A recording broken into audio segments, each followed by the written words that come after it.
How you doing? Doing the best you can. How you doing?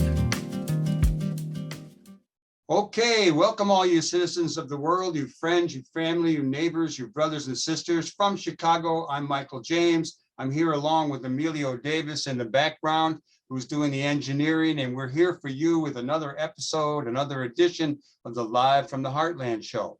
Since the time of the pandemic, we've been doing them via Zoom, and this is number 111 since the pandemic began. And this one is being recorded on the 22nd of July for the week of July 23rd, and it will be on air 9 a.m. Saturday, Tuesday, and Friday on WLUW 88.7 and WLUW.org, and then later on youtube.com/heartlandmedia/videos, as well as Spotify and Google Podcasts. Couple of good things real quick. Last week, some of you saw the show.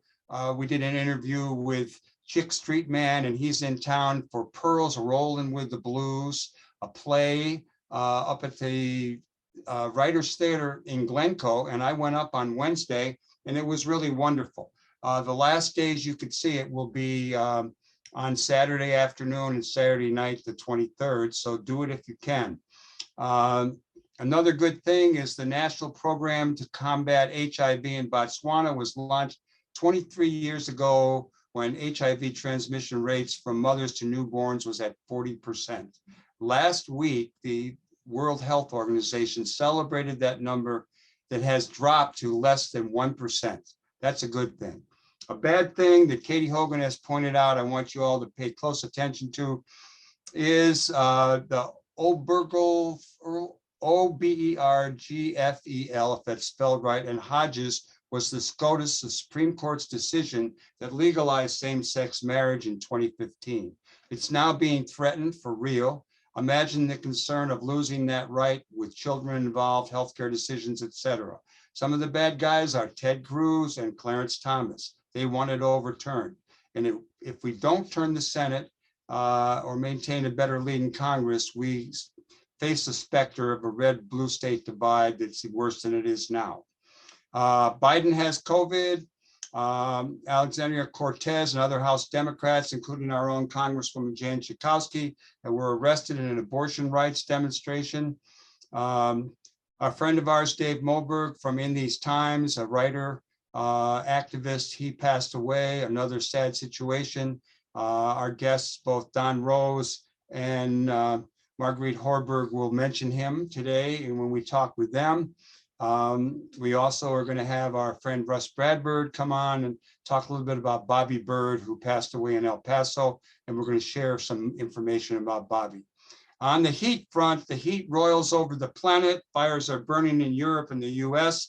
Climate emergency that Biden is talking about, but hasn't yet declared. There's a lot of senators, including Bernie, who are pressing him to enact some climate change executive actions. I also saw an NPR report on the melting of glaciers. I didn't see it, I heard it. It's heavy. So turn off that air conditioner, turn it lower, et cetera, et cetera. And on the voting front, I just want to say, if you want to get your midterm election practice started, join Network 49 and other allies writing postcards on behalf of electing 2 Illinois Supreme Court justices in District 2 and 3. Reach out to Katie Hogan. That would be Katie Hogan on Facebook. She will share more information of how to be involved in the postcards for the court thing that's going on. On the labor front, I was going to read just a list of all the stories about Starbucks. It's full tilt, it's going on. Starbucks is fighting back. There's charges and counter charges, but a lot of advancement. And on the sports front, Noah Lyles led the sweep, the US sweep of the 200 meter at the World Championship. It's the fastest man to win the 200. He broke Michael Johnson's record that has stood for 22 years. the USA also swept the 100-meter race too. It's been on USA channel. I think it will still be on. If you're watching this Saturday morning, you probably can find it. Congratulations, Noah Lyles, and remember, do sports, not war. Okay, we'll be right back with our first guest. Stay tuned here on the left end of your dial. You're listening to Live from the Heartland. You may be watching it. I'm Michael James, and I'm glad you're here with me. Thank you.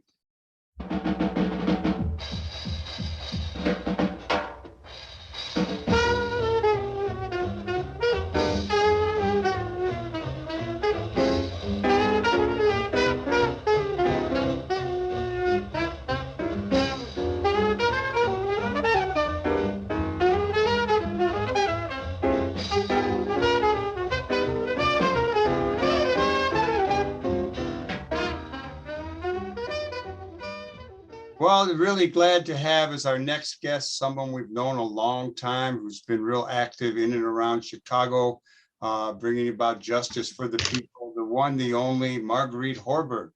And we're having her on today because today is the day before she has her 35th anniversary for the wonderful Hot House over the next, over this weekend, the 23rd and 24th of July. There'll be some free music and a lot of other things going on. So Marguerite, I'd love for you to tell us a little bit about your 35th anniversary celebration. Give us some information. And then I want to grill you a little bit about the history of the Hot House and your own political history and travel history. So good morning to you. Thank you, Michael. It's really an honor to be invited by you, and I really appreciate the attention. The festival is actually only one day. It's tomorrow or today. We're on today, Saturday. Yeah, we're recording on Friday and it'll Yeah. broadcast for the live listeners and the streamers on Saturday. They'll know. So there's room for everyone. It's at 3947 South Michigan Avenue. It's the yard adjacent to the Chicago Youth Center. And we have a really wonderful all day, all ages, free program available through the City of Chicago grant. We're bringing in Burnt Sugar Orchestra from New York and two Chicago favorites, Marvin Tate's, Keith Kelly Poets, Tara Betts, the MC, Ed Wilkerson's Trio Waz with Michael Zarang and Tatsu Aoki. Special guest Ronnie Malley, and Fred Jackson's Erudition project with many members from the AACM collective. So well, that sounds like quite an event. And yeah. It starts at what time?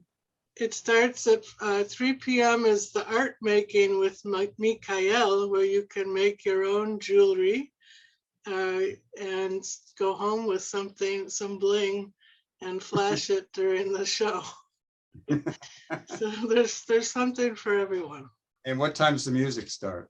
Music starts at 4, and there's also a nice tribute to Greg Tate, who's one of the grandfathers of Black music criticism, who passed away last year, and there'll be some poetic tributes to Tate. Now, let me ask you, Marguerite, is this an outdoor event? It's outdoors. It's going to be hot, hot, hot. So hot with a threat of rain. Bring your chair, bring your shade, bring your water. We're going to try to socially distance, and we'll have some complimentary masks available. Well, for those people who will either see this on YouTube or hear it on the air on Tuesday or Friday, we're on at 9, not only Saturdays, but Tuesday and Friday.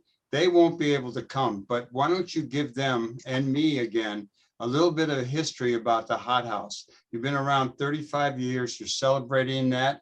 And I've known you for a long time, and you've been all around the city with putting on events. Even back in the old days, you did a few up at the Heartland Cafe, but you had some permanent locations. And tell us a little bit about your history.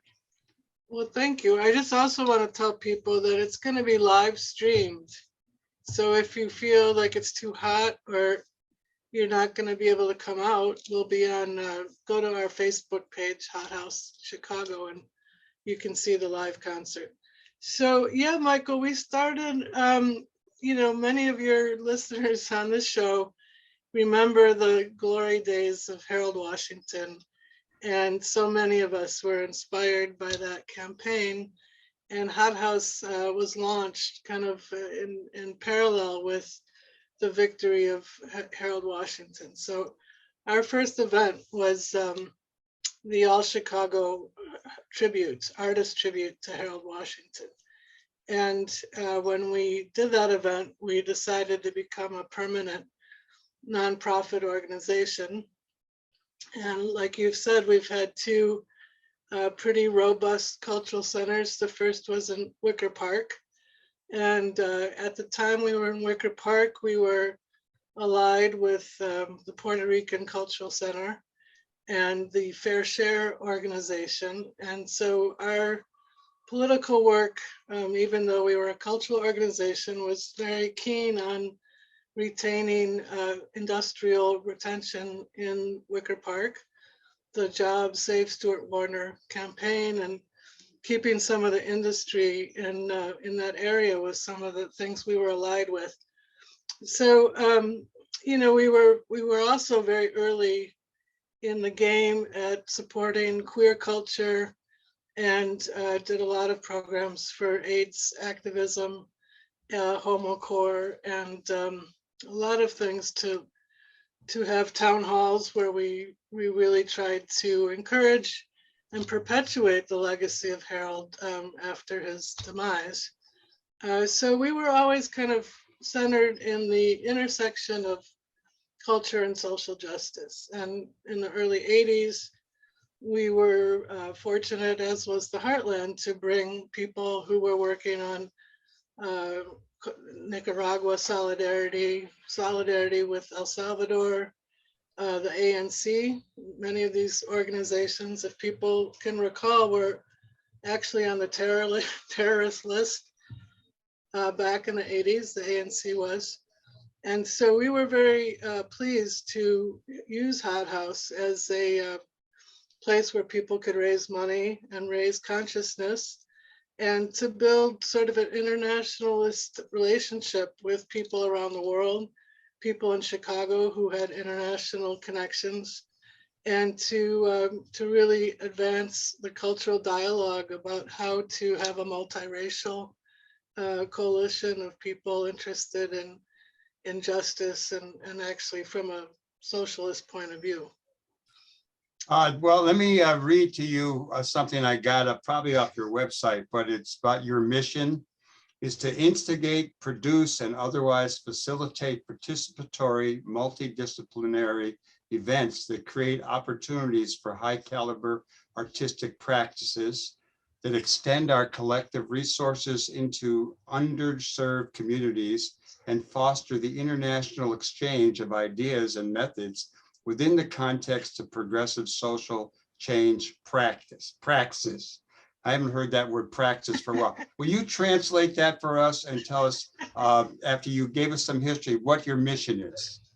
Well, our mission, kind of what I just said, is to be a catalyst, really, and to amplify the voices of people who are somehow related to social justice causes and missions, including artists, including understanding that culture and music is a primary driver for unifying people, that most social movements have a cultural component. And so up throughout history, all great progressive movements have had artists and troubadours and visual artists and filmmakers as part of their advance forward. So we see ourselves playing that role and facilitating that, and using our kind of collective resources to join with others who really want to push those messages forward. Well, both you and I, when I say the Heartland along with Katie, we both brought in various bands, but one of them was Pablo Menendez and the band Mezcla.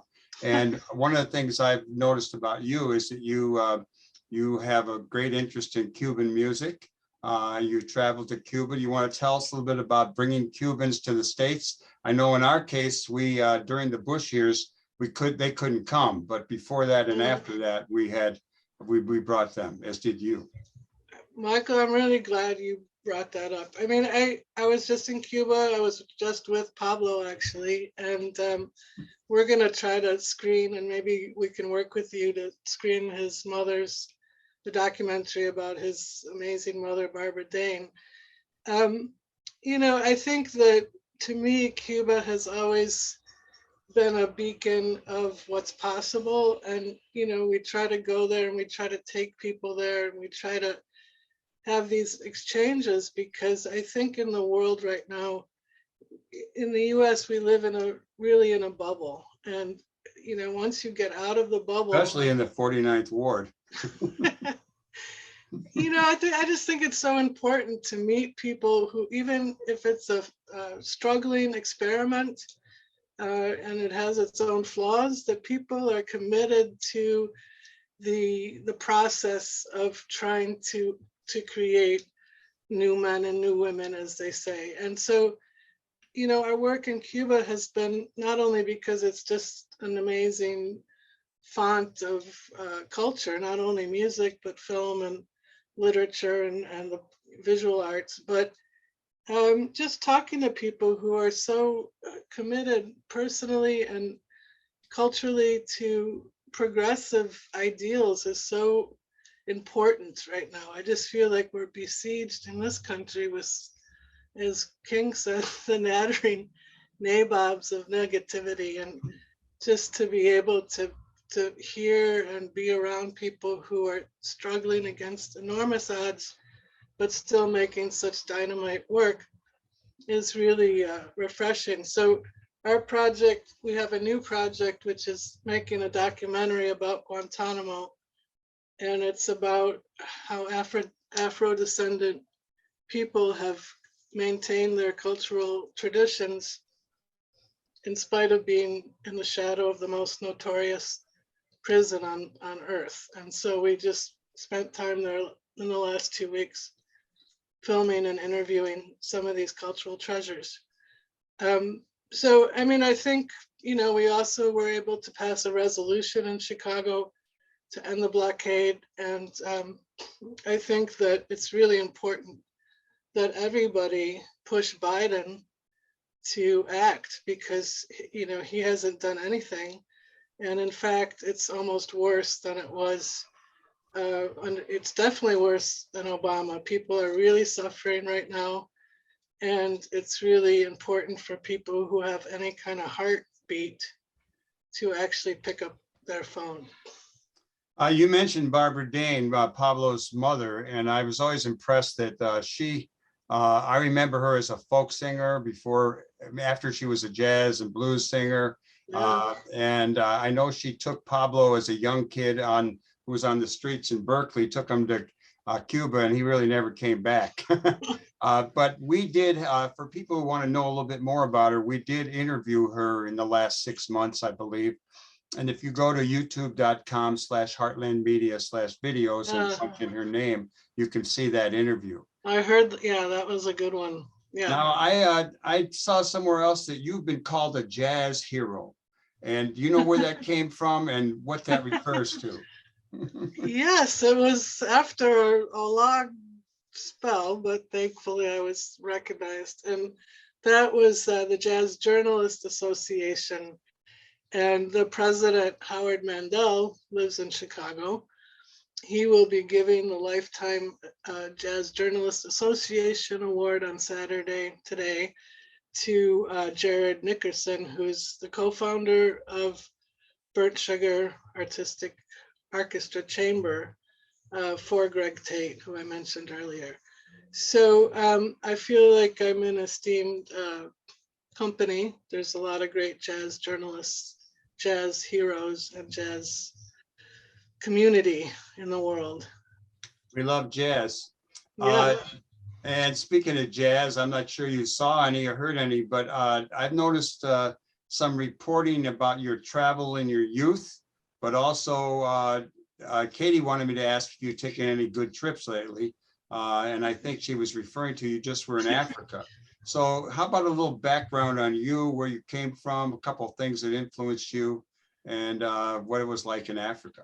I appreciate that. I know you just went to Greece, and I know you're a great photographer and chronicler, and I have lots and lots and lots of photos from the 70s when I went overland from Chicago to Japan to through Afghanistan and Iran, right in a small period of time when you could actually go overland before the Soviets came into Afghanistan and before the ascendancy of the Ayatollah in Iran. So it was quite a phenomenal experience. I was away for almost 3 years on $3,000 total. So that taught me how to budget, stretch a dollar. And I think when I came back, what was so important was just realizing from my travels that people so much want the same things, which are to have peace in their home and to raise their kids and to experience love and security and culture. And so I just found that to be my life's calling was to find some kind of place where people could feel at home and have great hospitality, to understand and learn from each other, and to kind of pierce the bubble that I just talked about of the preponderance of the capitalist messaging in this country that really is so stifling, and to just create a place where people could talk to each other and learn from each other's culture, build bridges. So the site that we're having our event Saturday, July 23rd, 3947 South Michigan, we're trying to purchase for the new hothouse, and we've put an offer in to buy that site. And so it's kind of my last gasp of energy will be to try to build a permanent home in Chicago for internationalist culture and this kind of exchange, and for social justice groups to be able to meet and strategize and figure out how to advance progressive culture in the city. And one of the things I think that really distinguishes Hot House from every other place that's ever existed is our independent commitment to multicultural, anti-racist, progressive values. And so that's what we hope to establish. Oh, that's great to hear. Ever since Katie and I sold the Heartland, every once in a while I think, oh man, I'd like to get another place, have exhibits, movies, people come through, a little music. Yeah. But at 80 years old, I don't think I'm going to do that. But I'm really, I commend you for giving it a shot. And if you need help, I wouldn't mind getting together and sharing some thoughts. Thanks, Michael. One last thing before I let you go is a good friend of both of ours, a noted journalist, a progressive journalist here in Chicago, David Moburg, just passed away. It seems like it's happening a lot these days. Will you share maybe a memory about David Moburg? Because I know I have Don Rose either coming on before you or after you, depends how it works. Last week was really tough, not only for the loss of David, but we lost Hannah Hayes, was a longtime board member of Hot House, and she was also just killed tragically in a bizarre freak hit and run in Hyde Park. But David was just an extraordinary human being. The most, they sort of have these fantasy people that you want to have dinner with because they're the most brilliant, encyclopedic kind of interests. And David, no matter what we'd start talking about, he just was so generous and smart and interesting, and our interests really aligned. Like, he had amazing art in his house, amazing anthropological, ethnographic collections, posters, books. You know, he loved jazz, he loved cooking. He was just a super friendly, down to earth person with no pretense and just enormous, wonderful person. And also, I mean, you know, not to diminish his wife, Jo, who I similarly have so much affection for, and their children, Carl and Sarah. So it's a huge loss. And unfortunately in Chicago, it seems like the bad people they're like cockroaches. They just keep living and all the good people are going away.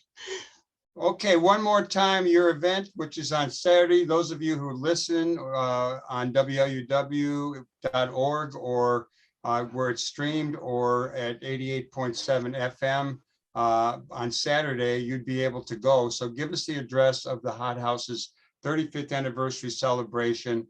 The address one more time, and then the easiest thing website. is always hothouse.net, hothouse.net. That will tell you everything. The event's good. live streamed on our website, hothouse.net. And the address for the live event is 3947 South Michigan, hopefully the future home of Hot House. Well, I look forward to seeing you around, and maybe it'll even be on Saturday.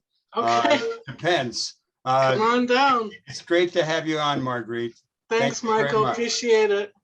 Okay, you are listening to the Live from the Heartland show on WLUW 88.7, our home base. It's also on youtube.com/heartlandmedia/videos, as well as Spotify and Google Podcasts, and of course on Can TV too. We'll be right back with more Live from the Heartland here on the left end of your dial. Don't go anywhere else. We got more information and things to share with you. When it hurts real bad, don't give up. When it hurts real bad, don't give up. When it hurts real bad, don't give up. When it hurts real bad, don't give up. I said don't give up. Don't give up. No, don't give up. Don't give up. Don't give up. Don't give up. Well, I'm really happy to bring on our next guest. Many of you who've listened to this show or watched this show in person at the old Heartland or on TV, on Can TV, know about Don Rose. Don Rose has been around for a while, and he's an older guy, and I do believe in age before beauty. So I've looked up to him on a lot of fronts, but I always kind of look to the older guys for leadership, and he is someone who keeps me abreast of various issues with the writings that he does. And it's always an honor when someone wants to know about the 60s and they pull me and him and Marilyn Katz and other people in together. I'm going to take this opportunity to ramble around the world with Don, asking him questions about his opinion on what's going on. So good morning to you, brother. How are you? I'm doing all right for an old guy. So you just told me you're 92? Come September. I wouldn't have believed it. I'm only 80 and you look much better than me. So congratulations and good luck to the future for both of us. Yeah, thank you. So you do a column every week that I get, and I don't know how people sign up for it. You might want to share that. But in a recent column, you talked about how you're an optimist and you try not to be Pollyannish. And I always, I'm a pretty optimistic dude, an optimistic kind of dude. Sometimes I border on being Pollyannish. Tell us about your basic look on life and how that developed and where it has taken you. Well, my basic outlook on life comes from when I was very, very young. I started reading in the encyclopedia about democracy, fascism, socialism, and socialism sounded pretty good. And I have just kept moving along with that. I'm one of these guys, you know, they say consistency is a virtue of small minds. So I must have a very small mind because I haven't really changed my fundamental socialist outlook in all those years. Right on, brother. I'm glad there's some of us out there because it seems like socialism is on the rise. Unions are on the rise. There's a lot of negativity out there, but there are a lot of good things. Is there anything really good that's happening that you would want to direct our attention to? Well, there's only good signs. It may be, and some smart guys like Paul Krugman seem to think that inflation has peaked and that we may be beginning to decline. As you may have noticed, the price of gas nationally has dropped by $0.50. Yeah, since this is the biggest issue against the Democrats right now, it is possible that if this is correct, that prices may drop enough in the next couple of months before November, so that the Democrats, Biden perhaps, will get some credit for their efforts to abate it. Now that's iffy, but the markets would seem to suggest right now that the markets are going back up again. That affects, people who have 401ks or IRAs or whatever. It's more than just the big capitalists who are in the market these days. So I think that is the single most optimistic thing. The second most optimistic thing is that the Supreme Court ruling on abortion has not only brought people to march in the streets and scream and yell, which is all fine to do, but it has actually begun to move people politically, and that was going to be the big question. Abortion and guns have moved up to with inflation among the top 3 issues right now.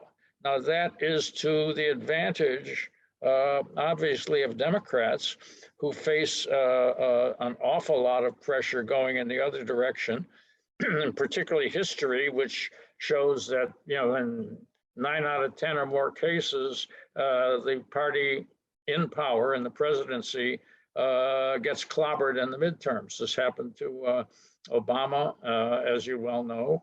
It happened to Trump. So those are among the strands of optimistic signs that I see. I have to point out that these are only slight harbingers, and we have a short time for these things to develop. Well, there's a lot of talk all the time about how the Republicans are favored to take back the House, maybe the Senate. Being a kind of a border on Pollyannish kind of a dude, I'm not sure that that'll come to be. But what is your actual take on where things are at in terms of the Democrats' chances? There are some places where they look like they might pick up some that will lose. Is it as dire as it's been predicted in the mainstream media? Well, I can't read the House because there have been so many remaps going on and changes and things. I can say that the Senate looks like a good possibility. I think in the Senate, for the most optimistic thing I can say is that we can hold what we've got. I don't see any of the so-called endangered Democrat incumbents losing at this point. And there are as many as 4 potential turnaround seats. What we really need to do is gain +2 so that we can obviate the influence of Manchin and to a lesser extent Sinema. The potentials that I see are Pennsylvania, North Carolina, Ohio, and Wisconsin. Not much chance for Deming in Florida? I would put her in a secondary category. It's possible. In a big turnaround, that's there. She's looking very good right now, and it would be absolutely delicious to take that seat away from the unnameable. Be almost as good as knocking over Cruz.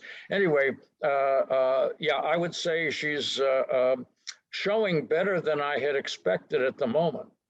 So I don't know if I'm ready to add her to the top four, but she's right under that. Do you have any predictions on two governors races that I'm watching? Is Stacey Abrams in Georgia and Beto O'Rourke in Texas? I would say that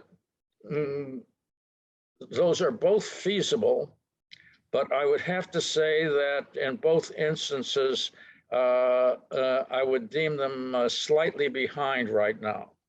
I mean, they're looking good with tied numbers and so on.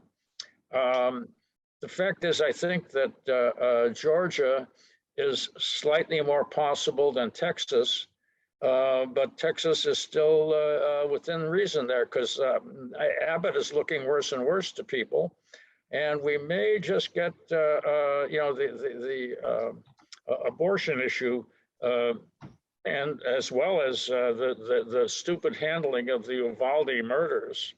The policing there make Abbott more vulnerable than he looked at the beginning. So it's they're in the game, but I have to say it's slightly less than even. Let me ask you about a lot of talk these days about, kind of, for lack of a better word, the gentrification of the Democratic Party and the loss of blue collar voters, as well as, and so we were talking about Texas, a shift among some Latinos to the GOP side, the Republican side. Any thoughts on that? How the Democrats hold or expand their blue collar base and don't lose too many Latinos to the Republicans, perhaps over abortion issues? I would say that the most important thing here is to show and demonstrate some economic progress, which people don't yet see because of inflation. The Democrats, in fact, the Biden administration thus far has made some very substantial moves that does not seem to have permeated the public consciousness, because they're more absorbed by the gas pump and the grocery store. If those abate and we can and make some announcements about fixing up, getting the infrastructure going and relieving the economic pressures, I think we have a chance of winning some back and retaining and winning back both of those constituencies. But for some reason, for some time now, the trend has been in the other direction, and I would compare it to the decline in unionism. Now, if unionism begins to resurge, as it has, as we've seen in odd places like McDonald's and coffee shops, Starbucks. we will then perhaps begin to staunch the flow. Don Rose, you've mentioned a couple of things that are influencing voters. We like to think that they go beyond the pocketbook and go for freedom, democracy, and ideals. But what is your take on the January 6th Commission in general? And do you think that will have any impact on voting? I believe the January 6th Commission has already had an influence. It hasn't changed many Republican minds, but to my mind, the most important thing is that it is, and of course, Democrats didn't need many mind changes, but it has had a significant influence on independents. And that is what is going to make the difference in the election if those independents stay Democratic. It's been a wonderful experience, fantastically well produced, and as we inch along with it, it has begun to change minds. You can see, there are some pollsters such as Navigator, which have been tracking the influence of those appearances and those TV shows, and they're moving in the right direction. So, yesterday's did not seem quite as dramatic to me as the previous one with Cassidy giving her views. But the most interesting thing to me is that the main narrative is coming from Ms. Cheney. And I was going to ask you about how your take on Liz Cheney. All of a sudden she's everybody's hero, and I probably if I was in Wyoming, I'd be voting for her. Just to I honor would her. too. So there is no hope of electing a Democrat there, and so even if you want to vote for a Democrat in the general election, if I was there, I'd certainly vote for her in the primary. Voting for her in the primary does not prevent you from changing your mind in the general election. But I have to say, I admire her principles, that on the principles on democracy, which Right. I would never have attributed to her father. Yeah, how about Illinois' son, Adam Kinzinger? Kinzinger, the same thing to a slightly lesser extent. I'm quite gratified that one of the few Republicans who have exhibited that kind of integrity and sense of democracy came from Illinois. If I had the choice of putting, well, he's leaving the Congress, but I would certainly vote for a Democrat against him in the general election, but that's not an issue. But I have to admire the courage, because he's obviously taken an awful lot of crap for his position. Well, I got two more names I'm going to throw at you, and you can love them or hate them, but I don't think you'll love them. The first would be Josh Hawley, who we watched running through the halls last night. That would have been Thursday night when we were watching the January 6th commission. And after they show him with his fist pump, so kind of supporting the insurrectionists, then he's running through the hallways of Congress trying to escape those people. Any take on him? Pure hypocritical scum. He even before the fist pump, he came up with some of the most ridiculous statements. He was kind of a conservative in the background. He went when he won his seat for the Senate.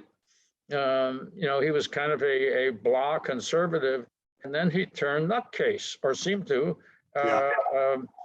Taking all kinds of cues from Trump and saying maybe that's the direction to go. But I just find him totally disgusting.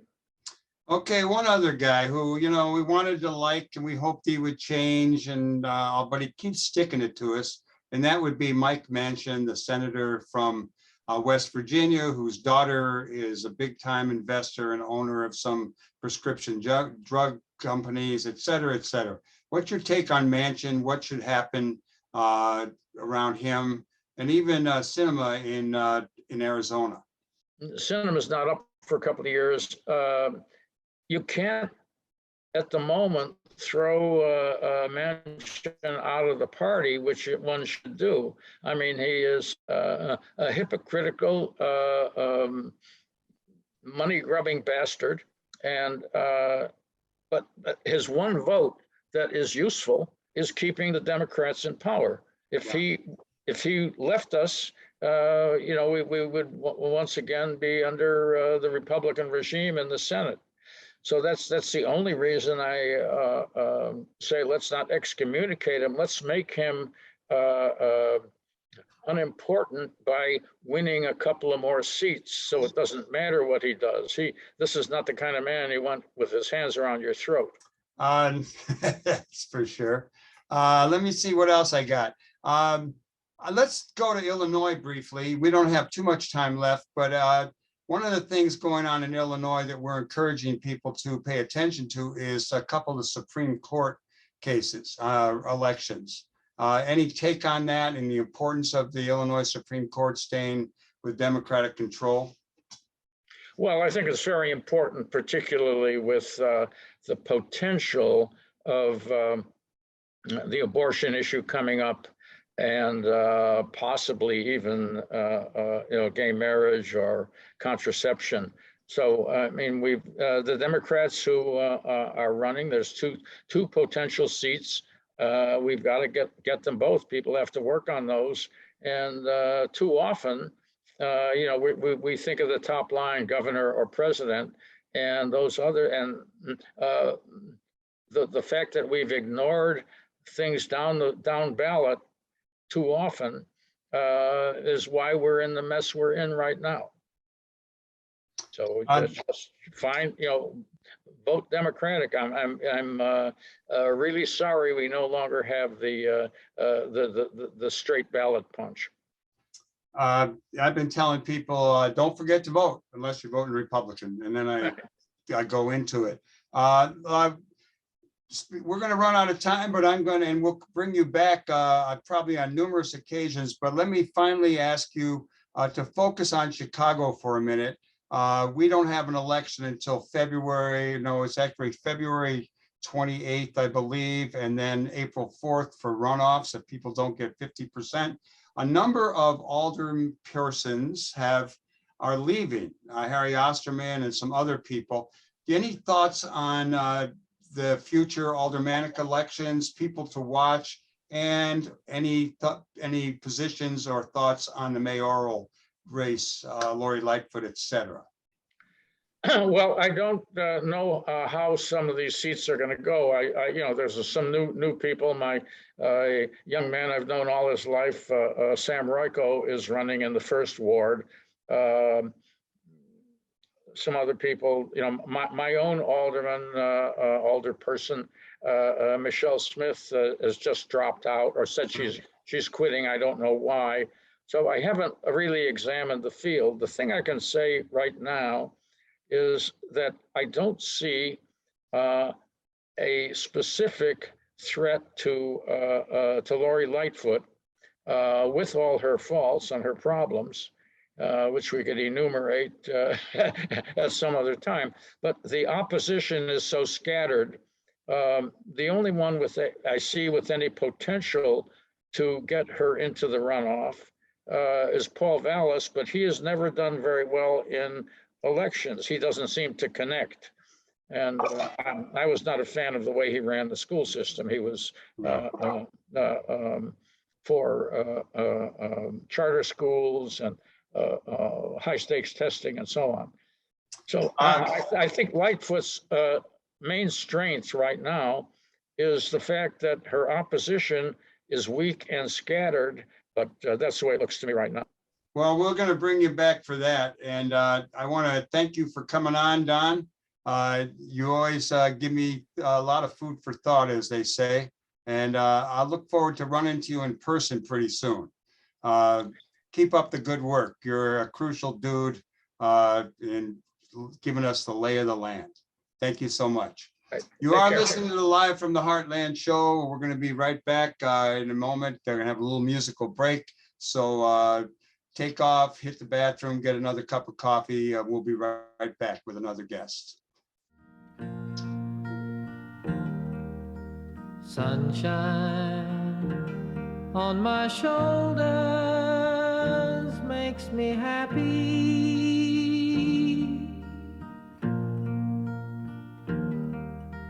Sunshine in my eyes can make me cry.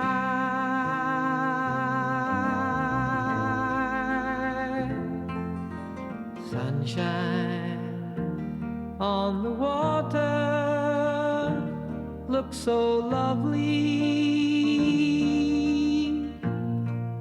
Well, we're back with some more Live from the Heartland here on the left end of your dial or on your screen, depending on how you're getting it.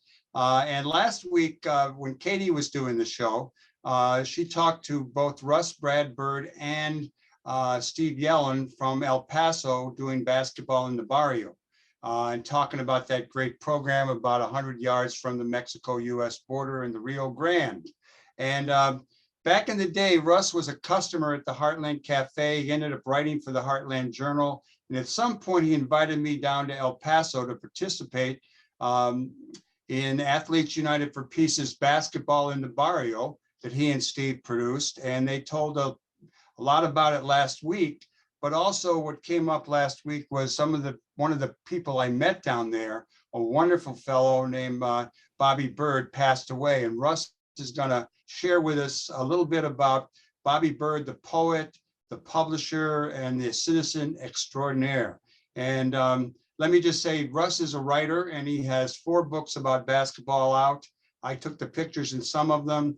All the Dreams We Dream is the last one, which is about shootings, killings on the West Side, and features Sean Harrington, who's also been a guest on the show. So after all that talk, good morning to you, Russ. I'm so glad I got you up early. No, I know you've been up since about 4. Take it away. Tell us about Bobby. Well, Bobby Byrd was first and foremost a poet. He's born and raised in Memphis, during the 1940s and 50s. And Memphis, of course, was very different then. And one of the great things on his sort of resume, whether literary or not, was he went to Martin Luther King's last speech and marched with the garbage men before that. And so he was raised by a single mom. His father died in a plane crash training flyers in Mississippi. So he was raised by a single mom, but that also meant, in Memphis in the South in the 1950s, it wasn't easy for a woman to make a living on her own. And she had hired a lady to come over, an African-American lady named Tula came over, and Bobby grew really close to her and sort of thought of her as his mother as well. And I think it sort of opened his head up to the racial injustice in the Mid-South. But he became a poet and moved to the Southwest, moved to New Mexico, and then went to school in Tucson, but was a well-regarded poet and was, on the verge of getting national acclaim as a poet. But then he and his wife, Lee Byrd, you can't really talk about Bobby Byrd without talking about Lee Merrill Byrd, the short story writer and novelist. And they started a press called Cinco Puntos Press, which means 5 points in Spanish. The neighborhood they lived in El Paso, still to this day, is the 5 Points neighborhood. And Cinco Puntos Press started in their home. And I'll tell you what, Mike, they were either incredibly lucky or incredibly brilliant. The first writer they published was Dagoberto Gilb, who, to my ear, to this day, is still the best Chicano short story writer that's ever lived. But they published Dagoberto Gilb before anyone knew who he was. And so that book made a big splash, and other great writers were to follow. Luis Alberto Urrea, who lived in Chicago for many years, who wrote The Devil's Highway, and Benjamin Alire Sainz, who won the Penn Faulkner Award for Everything Begins and Ends at the Kentucky Club, the great short story collection. I got a great photo of you and me at the Kentucky Club, a little juiced up, across the border in Juarez. I deny the juicing part, but I do love the Kentucky Club. And then another book, a couple other books that really hit big for them. They did David Dorado Romo's Ringside Seat to a Revolution. I love that book. A nonfiction book with photos about El Paso's part in the Mexican Revolution.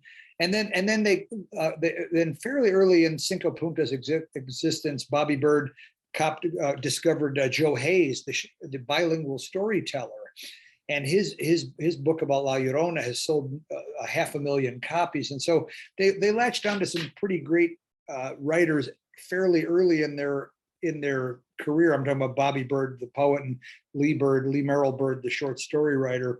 And he was just regarded as sort of the godfather of the border literary scene for many, many years. And he had great wisdom and a great laugh.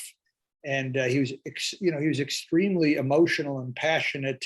The other writer he's more or less discovered, he published Beto O'Rourke's book that Beto wrote with Susie Byrd about legalizing marijuana, about just the wisdom economically and politically and in every other way about legalizing marijuana. So it's a little bit of it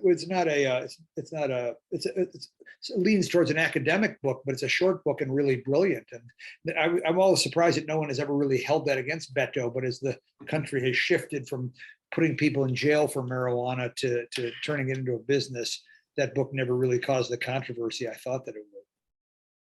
Bobby used to come to camp in a regular way, and he was quite a basketball fan and player. He did we used to have the camp on Father's Day weekend, and on the early morning, all the counselors would gather together and Bobby would read his poem. Can you tell us what that poem is, or do you have it there and want to read it? Well, let's see, I do have it. It's a 4-page poem, Michael. I don't know. Yeah, we won't read it now then. We'll just tell people. But it's the title of the poem is "Basketball is a Holy Way to Grow Old." And Bobby would read it to the coaches. It was sort of our invocation, our sort of our Sunday morning mass outside the basketball camp. We'd have one coach in there doing the warm-ups with the kids, and then the 25 other coaches would come outside, and Bobby would read that poem to us. Basketball is a holy way to grow old. And as he came down with a lymphoma and a cancerous mass in his stomach. And I thought, who's going to read the poem this year? And I thought, well, I'll read it. And I thought, I can't read it. I'll crack. My voice will crack. And maybe his son-in-law, Eddie, would read. No, he's not. And then I finally had a good idea, Mike. I thought all the coaches went over to Bobby's house and we read the book to Bobby.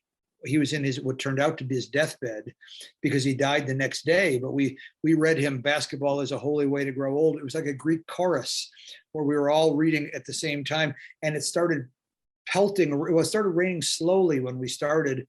In El Paso, not a lot of rain usually. Yes, it's very unusual. And there's times when it'll go 6 months without any rain, but it started raining in the midst of it. And then it started really pelting rain down. But Bobby was fully conscious, and he called out to us when we were done and yelled to us, and we all yelled into him. And we couldn't get close to him because of the immune deficiency kind of stuff. And then the next day, I got a phone call that he had passed away. So it was quite a shock. It was 30 days from diagnosis to dying. But he had a huge footprint in my life, and I know in your life as well. And but he was just sort of regarded as sort of I was Andre Cadrescu.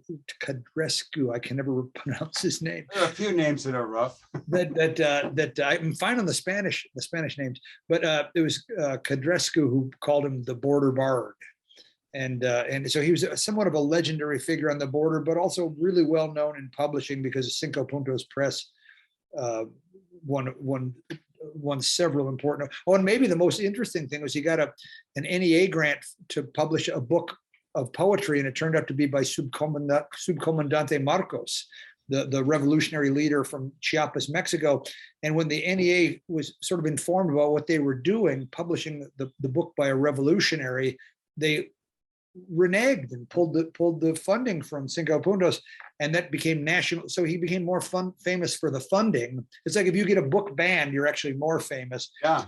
And he got the book got pulled. And the NEA pulled their grant, but then the Lannan Foundation found out about it, and the book got tremendous traction. And that book, it's the Story of Colors by Subcomandante Marcos, had a long life, and it's difficult to find. It sold so many copies; they're constantly running out of copies.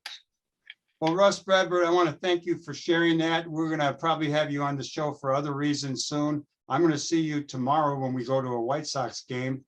And for those people who want to know more about Bobby, if you go to youtube.com/heartlandmedia/videos and you punch in Bobby Byrd's name, there are several parts of a long interview we did with him probably 6-7 years ago. And he was a wonderful guy, and we're certainly going to miss him. That said, thanks for coming on, Russ, and sharing all that. All right, good. And God bless Bobby Byrd. And thanks, Mike. All right. You've been listening to the Live from the Heartland show. We're here on WLUW 88.7. We're streamed at that site at WLUW.org. I want to thank all the people who make this show possible. Certainly Katie Hogan, Tom Clark, Lynn Orman, Emilio Davis, Imani Warren. And if I left anyone out, I'm sorry about that, but we'll get you in next week.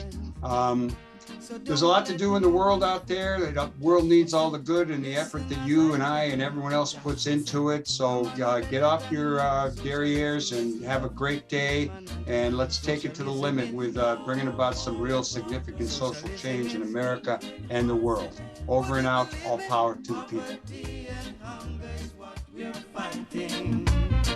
Socialism.